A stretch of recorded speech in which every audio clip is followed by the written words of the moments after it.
Hello, Vegas, and hello, my no longer punters. Welcome to week 3. Now, if you have no risk tolerance, if you have an addiction to gambling, please hit the back button. We can't have you hurting yourself. For everyone else, our year to date is down below. While you're down there, hit subscribe, get your notifications, and give us a like. That way, you're going to be seeing our picks through the rest of the year. If you're a gambler on level 1, you have your bankroll management tight. You don't make sloppy bets, you don't cost yourself winnings. If you're a gambler on level 2, you understand football, you understand scheme matchups, and how they interplay with each other. But level 3, you have to understand the game within the game. And there are 2 important factors on this. There are broken optics, and there are the ebb and flow. Now, if your team isn't Buffalo, you as fans should realize that your team doesn't show up sharp every single week.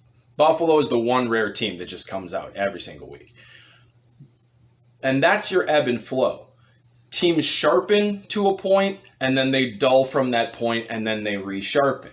And if you don't know where a team is on that ebb and flow, and you haven't followed the patterns of how teams react to these things, you might think a team is terrible, and then they show up. You might think a team is sharp, and then they fall apart. And the evidence of this is there when you look at other gamblers. Scott Van Pelt famously says, this line makes no sense, so I'm betting on it. Because it's the ebb and flow that Vegas sees, they know when these clunks are coming. And if you can identify it as well, it allows you to stay away from them or to hit them along with the house. Now, the other side of it is broken optics. And broken optics are when everybody starts buying into a team that really isn't any good. They've hit the right matchups. They've looked sharp against the right opponents, but they aren't the talented team. Jacksonville, anyone? And this is where the old adage fade the public comes from. Now, you don't just simply fade the public because they get a good percentage of their bets right as well. But when you see that point where there's the broken optics, where they think something's going a certain way, but it's not, this is an opportunity for you because you can sometimes find extra value in those games. So to be a successful gambler, you can't make sloppy bets, you can't bet blind, and you have to stay away from herd mentality because that will walk you into a trap. It's called handicapping. That's what this is, handicapping the team's ability. So this week we have 5 bets for you. We're still in the early season, so we're going to keep them pretty tame. We have 2 on the 1 line and we have 3 on the 3 line. But they're broken up a little bit different this week, so pay attention to how we're playing this because there's another adage in gambling which is called the spread is dead. The spread is dead refers to the fact that there's 18 to 25% of games every year that when the dog covers, they win. And when the favorite wins, they cover. So there's only 18 to 25% of the games that actually are decided by the points. So you just bet dogs to win, you bet favorites to cover, and you don't play with the stuff in between. That's the spread is dead. The first bet on the 1 unit line is going to be the game Minnesota versus Tennessee. And we're going to call this past the embarrassment because in week 1, Indy was embarrassed by Jacksonville. In week 2, Indy embarrassed Minnesota. And in week 3, Minnesota is going to embarrass Tennessee. That's how this goes. Minnesota isn't a bad team, but they've certainly played some bad football to start the season, and they're seen as a home dog. Now you may go, okay, Tennessee has the offense that Green Bay has, and Green Bay throttled them in week 1. Don't confuse it right now, because Green Bay is throwing everything at teams, including the kitchen sink, whereas Tennessee plays Green Bay's offense from last year. Last year, Green Bay scored 21 points, struggled their way to 21 points versus Minnesota 2 times. That's going to be a problem for Tennessee because, once again, Vrabel is guarding the bleachers. He misses Dean Pease, and ever since he took the wheel back on the defensive staff, he's been guarding the bleachers. This works versus certain teams, and it doesn't work versus others. Do you think that Minshew scoring 30 points on them is a problem when you see Kirk Cousins the next week? Yeah, give him dink and dunk. See how that works. Minnesota's offense is going to be able to move the ball on this team. But more importantly is that right now Tennessee's defense has been allowing bad run integrity in the middle of the defensive line, as well as over on the Clowney side. He's been overcommitting. You saw this a little bit in Denver. You saw it even worse against Jacksonville. Dalvin Cook is going to get going, and Minnesota needs this game. The fact of the matter is that Tennessee has limped in these first two games. The Gostkowski issues in the Denver game made that one incredibly close. Last week, they were up 24-10 at half against Jacksonville and then limped their way to the finish line, winning by 3, almost costing themselves the game. They're begging to get beat right now, and Minnesota's going to oblige. So we're taking Minnesota on the 1 line at the money line for plus 130 in our first bet of the week. The second game we're playing on both sides of the game. The 1 unit is going to be the under, and the 3 unit is going to be broken up, so stick with me. Last week, Justin Herbert got thrown into the fire, and I'll give him a round of applause. I mean, in that circumstance, he looked pretty good. 312 passing yards. A lot of people point to that and say that was great. Kansas City rolled out the helmets on defense, folks. If you watched that game and you thought that the Kansas City defense was firing on any cylinders, I don't know what you're looking at. The Chargers always play Kansas City fairly well, and Kansas City had no business winning that game with the way they showed up effort-wise. Of course, Butker and Mahomes decide to rip that game and win anyway. But the Chargers, they played their Super Bowl last week. They gave them everything they got. Bosa wanted blood. Tillery and Ingram went with them. And now they play Carolina. So this is going to be no problem with McCaffrey out. Not really. The schemes in this one, with how Carolina's defense is matching up, you'll see a very interesting things out of Rule right now. You're going to see 5 and 6 pressures, or you're going to see 3-man pressures. He is in between both extremes, and when he's playing that 8 coverage, he's going to make Herbert work down the field and run through progressions. And this is exactly what teams did to stop Herbert in college. When he played against teams who would throw these differences in 5-man pressures and 3-man pressures and drop these clouded zones and made him hit tight windows, those teams kept him around 14, 17 points on the college level. And that you saw a bunch in his last season at Oregon. So you're going to see Rule playing games with Herbert. And let's be honest, 312 yards passing, he really didn't look very good. Stats are stats, but he missed a lot of throws with his mechanics that have these holes in them. When you have that many bodies looking at a quarterback and he's missing throws, that leads to bad things. So after everyone buys in on Herbert, rising star, 312 yards in his first start, regression time. That's what we're betting, regression time. On the other side of the ball, you have Carolina's offense, you have the New Orleans Joe Brady offense, and this offense doesn't like the Chargers and Seattle family tree defense a whole lot. They force them to dink and dunk, they force them to manufacture the ball down the field. But when you look at the situation, you say that's both teams. That's what's pushing me on the under. You're looking at under 43.5, under 43.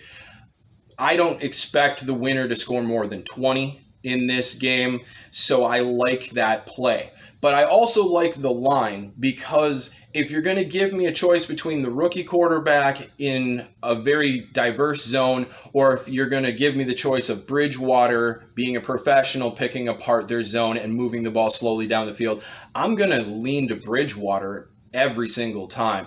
And you're getting 6.5 points in what I expect to be a very low scoring game. So we are going to take the 6.5 for 2 units. But we're also going to take the plus 230, 235 money line for an additional 1 unit because it's very likely Carolina is going to win this game. The Chargers were seen as an 8-win team, and I understand why Vegas gave them 8 wins because their schedule is soft, and Carolina is one of the soft teams on their schedule. But I like how the addition of Rasul Douglas has helped this Carolina defense. I like how they settled in a little bit last week. I like how the differences that Rule and Snow show in their defense is going to play with Herbert's head a little bit. It's all lining up that this is leaning Carolina. So if I can get a plus 230 on Carolina when I think it's a pick'em game, I'm going to take my opportunity at that. So to recap the bet on that game, 1 unit on the under 43.5 or 43, 2 units on Carolina plus 6.5, and 1 unit on Carolina money line to win. We call that a 2-by-1. So full bet 3 units, but it's a 2-by-1. The next line we're going to be looking at is New York's finest. Hello, Buffalo. The team's awesome, aren't they? They killed the Jets. They killed the Dolphins. They're awesome. Super Bowl contender, right? Nope.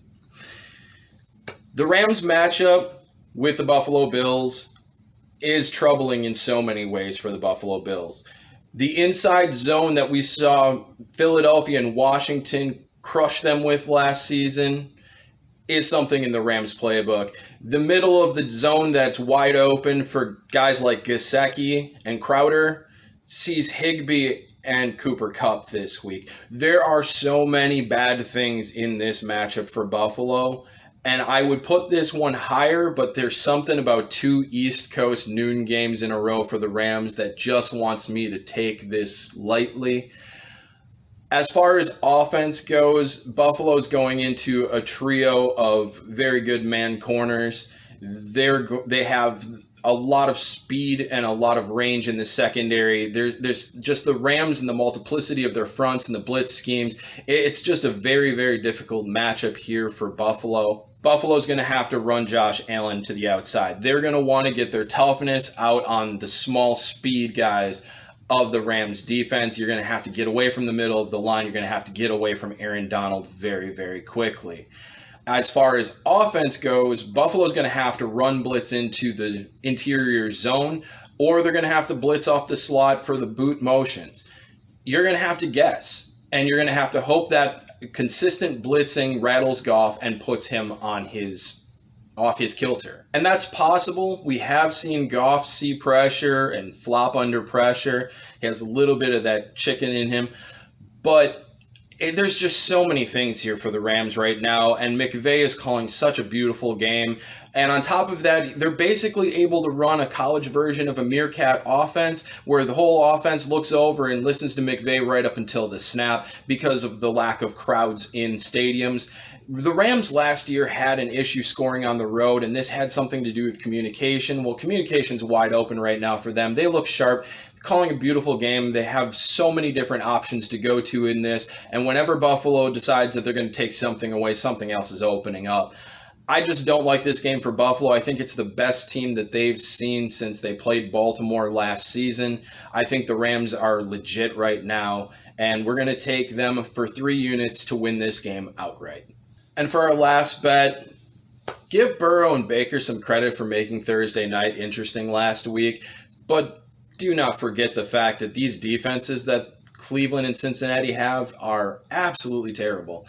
And it's not a lack of talent in Cincinnati, it's a scheme issue. The scheme that they run is just gross, and it's not producing any pressure, and it's most importantly, getting destroyed in the run game. The Chargers averaged over 5 yards a carry against the Bengals, and then the Browns averaged over 7 yards a carry.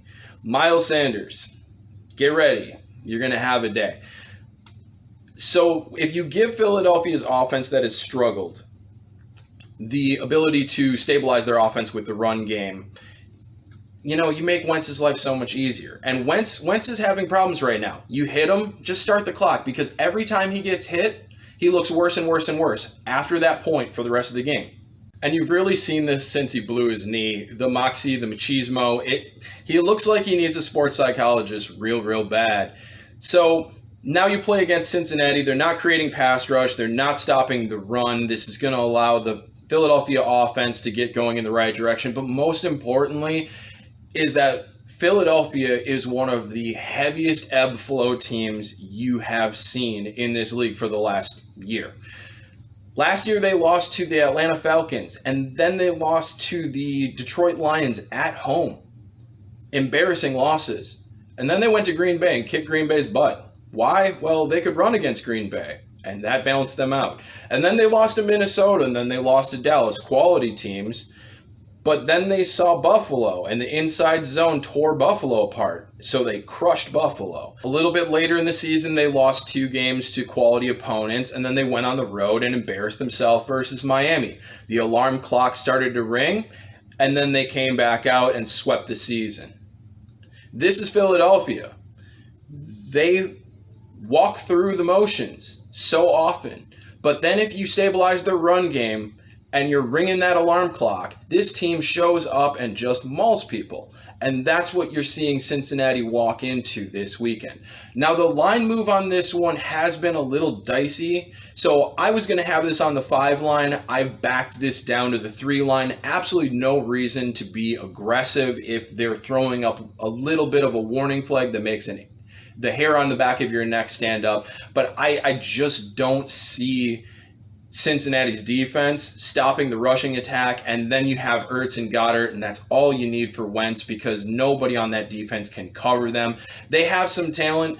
Bates is playing high. Jackson can take away Jackson, but Ertz and Goddard against Von Bell and company is just going to be wide open all day. And we love Burrow. We know he's a great player, but the fact of the matter is that Cincinnati is lacking on offense around him. The poor guy has an offensive line that has one player on it that should be there. And frankly, I don't even know if Jonah Williams is supposed to be at left tackle because there are some issues going on there that are kind of getting exposed already in his second year. Even though he increased his strength in the offseason, I have my concerns. So when you look at the fact that they may have Fletcher Cox, they may not, but they're going to have Hargrave, they're going to have Malik Jackson, they're going to have Brandon Graham. This front is going to have its way with the Bengals offensive line. This is going to put Burrow in position to do a lot of things. Even though you looked at the Cleveland line and you said, okay, well, Garrett and company, they're a talented group. Philadelphia is coming off of an embarrassing loss to the Rams last week. Cincinnati runs the same scheme as the Rams, just they're running it at a long division level, whereas McVay is running it at calculus level. So you get to see the same look 2 times in a row. You have Philadelphia's back up against the wall. You saw what happens when a defensive line decides that they're going to come get it.